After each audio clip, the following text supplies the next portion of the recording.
Friends, ஒரு ஹெல்தியான எம்மியான jack fruit chips எப்படி செய்கிறதுன்னு பார்க்கலாம்.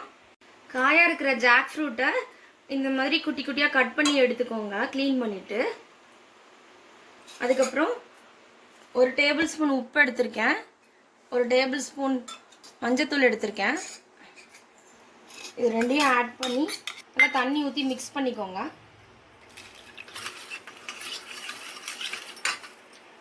ஒரு பாத்திரத்தில் எண்ணெய் ஊற்றி ஸ்டவ் ஆன் பண்ணிக்கோங்க.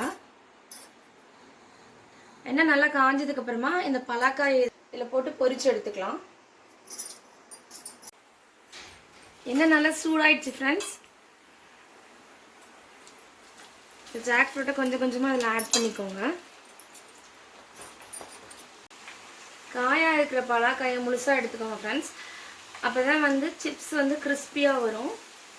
ஜாக் ஃப்ரூட் பாதிக்கு மேலே வெந்துருச்சு. இப்போ நீங்கள் மஞ்சத்தூளும் உப்பும் கலந்து வச்சுருக்கிற வாட்டரை இதில் கொஞ்சம் கொஞ்சமாக ஆட் பண்ணி மூடி வச்சிடணும்.